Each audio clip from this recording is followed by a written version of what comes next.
Не детский взгляд на войну. В Киеве презентовали сборник рассказов о событиях последних лет устами самых маленьких очевидцев аннексии Крыма и войны на востоке Украины. Если бы не война, по ту сторону фронта жизнь с чистого листа. Это лишь несколько разделов издания. Подробнее расскажут мои коллеги.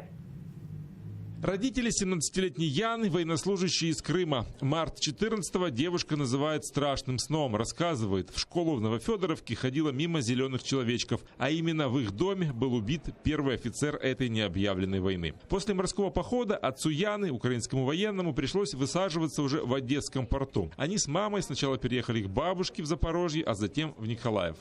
У воєнному містечку був готель, в цьому готелі вже поселялися російські військові окупанти. Вони проводили тренування на майданчику, де у нас зазвичай грали в футбол. Вони отак от вистраювалися, там вилягали, робили різні вправи.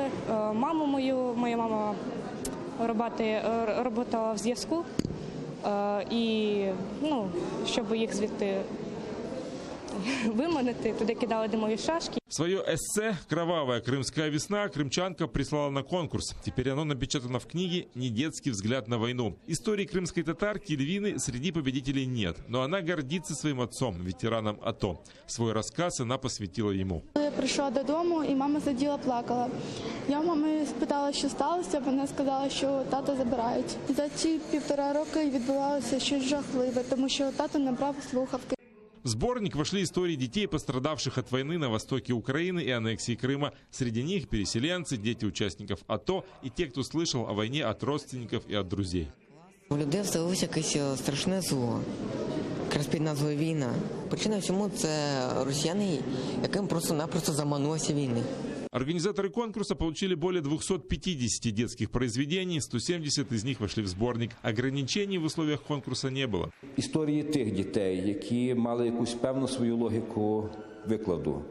І особливо історії тих дітей, за якими ми бачили почерк дитячий, почерк дитини, а не вчителя, наприклад, чи їхніх батьків, і мали можливість потрапити до цієї книжки. І там, де ми бачили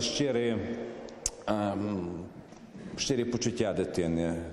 Сборник «Недетский взгляд на войну» рассчитан как на детского, так и на взрослого читателя. Часть экземпляров передадут в библиотеки учебных заведений. Роман Спиридонов, Елена Статюк, Максим Кондратенко. Заман. АТР.